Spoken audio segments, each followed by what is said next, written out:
अजीत पवार ने कहा कि नौकरी पेशा लोग 58 साल में रिटायर हो जाते हैं। आईपीएस आईएएस 60 साल में रिटायर होते हैं। नेता 75 की उम्र में रिटायर हो जाते हैं। आडवाणी, मुरली मनोहर जोशी भी रिटायर हुए थे। आपकी उम्र ज्यादा हो गई है, आप रिटायर होंगे या नहीं?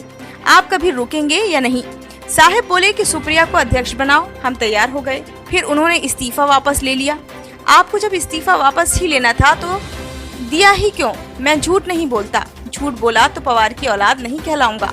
मुझे लगता है कि हमारे वरिष्ठों को आराम करना चाहिए, जिद नहीं करनी चाहिए। अजीत पवार ने पटना में विपक्षी दलों की बैठक पर भी तंज कसा। उन्होंने कहा कि दिल्ली और पंजाब जिनके पास है, वो दोनों मुख्यमंत्री वहां बैठे थे, वहां कुछ न कुछ बात बिगड़ी, वो निकल गए। स्टालिन खाने के लिए भी नहीं रुके। ये तीनों मुख्यमंत्री प्रेस कॉन्फ्रेंस के लिए भी नहीं रुके। ऐसे देश चलेगा नहीं। अतीत में भी हमने देखा कि कई प्रधानमंत्री आए, लेकिन अब 2024 में भी मोदी साहब ही जीत कर आएंगे। जब देश में मोदी के अलावा कोई और विकल्प नहीं है तो उन्हें समर्थन देने में क्या बुराई है?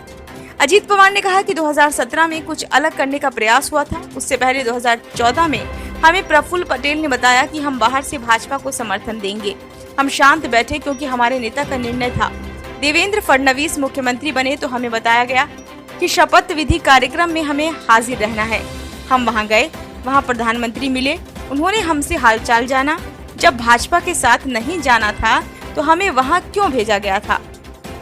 अजीत ने कहा कि 2019 के चुनाव के बाद एक उद्योगपति के घर चर्चा हुई। 5 बार बैठकें हुई। मुझे बताया गया कि कहीं कुछ बोलना नहीं है। उसके बाद अचानक सब बदल गया। हमें बताया गया कि हम शिवसेना के साथ जाएंगे। 2017 में साहब बोले कि शिवसेना जातिवादी है, इसलिए उनके साथ नहीं जाना। 2019 में तो हम शिवसेना के साथ सत्ता में आ गए। तब शिवसेना नहीं चल रही थी, अब शिवसेना चल गई। जब हम सरकार में थे तो शिंदे ने अलग भूमिका ली।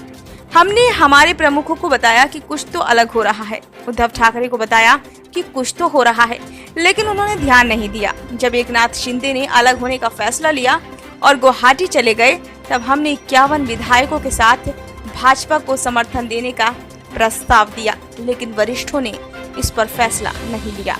ब्यूरो रिपोर्ट, नई दिल्ली।